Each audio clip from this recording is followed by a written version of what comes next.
कुठेतरी तुमचा मुलगा किंवा तुमची मुलगी काय पद्धतीने विचार करते हे जर तुम्हाला ते पण प्रश्न असतील तर त्याची उत्तरं पण तुम्हाला उत्तर बघितल्यावर मिळेल. आणि तुमचे आई वडील तुम्हाला कुठल्या इंटेन्शननी गोष्टी सांगतायत हे जर तुम्हाला प्रश्न पडत असतील त्याचं उत्तर पण तुम्हाला असं नाही वाटत. तू आत्ता जे म्हणालास असं मी थोडं रिअल मध्ये विचारेन, तुझ्या मनातलं आईला किती कळतं?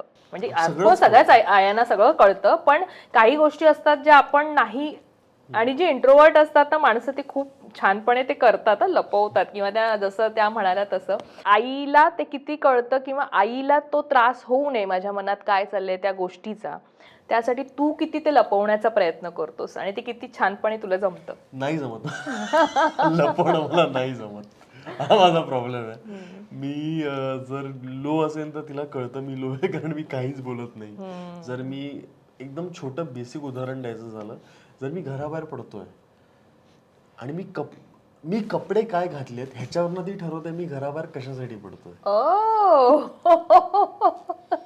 माझ्या कपड्यांवरनं. साधी ट्रॅक पॅन्ट टी शर्ट आहे म्हणजे इकडेच कुठेतरी मित्राला भेटायला चाललाय. जरा बरे कपडे आहेत म्हणजे कुठेतरी पिक्चरला मित्रांसोबत चाललाय.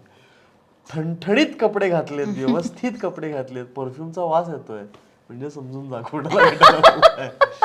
तेवढी छान माझी आई मला ओळखते. वा वा वा वा वा. आणि मला नाही लपवता येत काही, म्हणजे माझ्या जवळच्या लोकांपासून तर माझ्या चेहऱ्यावरचे हावभाव अजिबातच मला लपवता येत नाही. आणि मला असं वाटतं की ते लपवूही नाहीत, कारण आपल्या घरातल्या लोकांना तरी माहिती असावं की आपण कुठे चाललेलो आहोत. बाकी जगाला सांगायची काही गरज नसते, पण आपल्या घरातल्या लोकांना माहिती असायला पाहिजे की तुम्ही कुठे आहात. माझं फक्त एवढंच म्हणणं असतं की आमचा तिघांचा ग्रुप आहे, त्याच्यावरती गुड मॉर्निंग गुड नाईटचे मेसेज नसतात, पण आमच्याकडे बाबा मी चालले किंवा मी पोचले, मी निघाले, एवढं तरी असणं फार गरजेचं आहे. म्हणजे मी सुद्धा शूटिंगला पोचले ना की मी मेसेज टाकते की मी पोचले बरं का.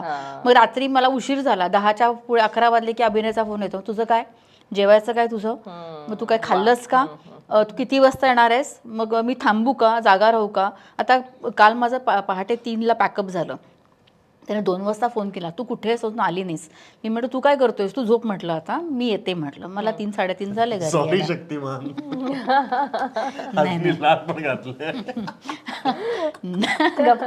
पण नाही, मग एवढं केअरिंग आहे आणि अभिनय भयंकर केअरिंग आहे त्या बाबतीत. म्हणजे असं वाटतं आपल्याला की की याला काही पडलेलं आहे का आपलं, कधी कधी असं वाटतं. हा स्वतःमध्ये एवढा असतो कधी, पण जरा जरी एवढंसं इकडे तिकडे दुखणं खुपणं झालं तर अभिनय, हा मग तुला काय करू, हा मग डॉक्टरकडे जायचं का, हा मग तू बरी आहेस ना, 10 वेळा येऊन विचारणार, मग तू औषधं घेतलीस का, हे सगळं विचारणार. मला बरं नसेल, मी शूटिंगला असेल तर मग तू बरी आहेस का, खाल्लंस का. आमच्या तिघांमध्ये हे मात्र आहे, म्हणजे कुणी एकमेकांना एक 4-5 तास फोन नाही झाले तर विचारतं निदान की बाबा जेवलात का, खाणं पिणं झालं ना व्यवस्थित, तुझी झोप झालंय का नाही, तब्येत बरी आहे ना.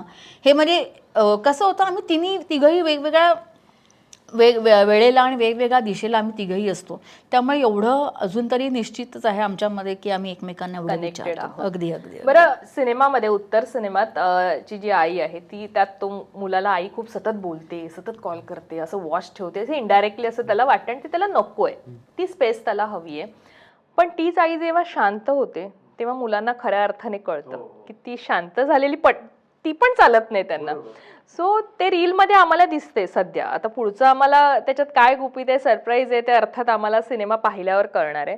पण मला इथे सांग, आई इतकी बडबडी आहे, म्हणजे माझ्याशी तर खूप त्या मस्त बोलतात आणि दिलखुलास बोलतात, त्यामुळे घरातही अर्थात तुमच्यासोबत ते तसंच असणार. तीच आई जेव्हा शांत होते तेव्हा ते तुला किती त्रासदायक असतं.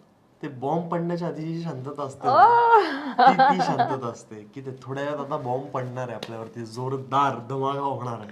सो त्याची ती शांतता असते आणि ते कळतं लगेच.